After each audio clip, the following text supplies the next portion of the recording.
ఒక రోజున ఆ పట్టణంలోని మనుషులు ప్రవక్త ఎలీషా దగ్గరకు వచ్చారు. వారు ఎంతో వినయంగా ఇలా అన్నారు: స్వామీ, మా పట్టణం బయటికి చూస్తే చాలా అందంగా ఉంది. కాని మా దగ్గర ఉన్న నీళ్లు మంచివి కావు. ఆ నీళ్ల వల్ల మా పొలాలు కూడా పండవు. భూమి నిస్సారంగా మారిపోయింది.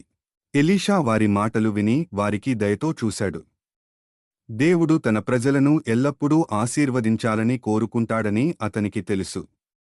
అందుకే ఎలీషా వారికి ఒక ఆజ్ఞ ఇచ్చాడు: మీరు ఒక కొత్త పాత్ర తెచ్చి దానిలో ఉప్పు పెట్టి నాకు తీసుకుని రండి.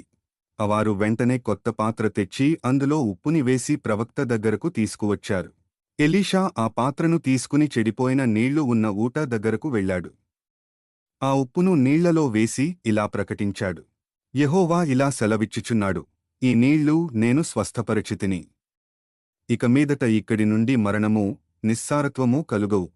దేవుని శక్తి వెంటనే పనిచేసింది. ఆ రోజు నుండి ఆ నీళ్లు చల్లగా మంచిగా మారాయి. భూమి పండించడం ప్రారంభించింది.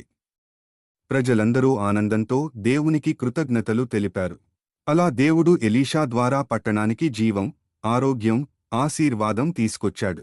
ఎలీషా ప్రవక్త యెరికో నుండి బయలుదేరి బేతేలు అనే పట్టణానికి వెళ్తున్నాడు. అతడు ప్రయాణం చేస్తూ నడుస్తూ ఉండగా ఆ పట్టణం నుండి కొంతమంది తిట్టే స్వభావం ఉన్న బాలురు బయటకు వచ్చారు. ఆ బాలురు ఎలీషాను చూసి నవ్వుతూ, ఆట పట్టిస్తూ ఇలా అన్నారు: ఓ బోడివాడా, ఇక్కడ్నుంచి ఎక్కిపో! ఎక్కిపో బోడివాడా! వారు ప్రవక్తను గౌరవంగా చూడకుండా నిర్లక్ష్యంగా, అపహాస్యంగా ప్రవర్తించారు. వారికి ఎలీషా ఎవరో, దేవుని మనుష్యుడని తెలుసు. అయినా కూడా అతన్ని తక్కువ చేసి అపహాస్యం చేశారు.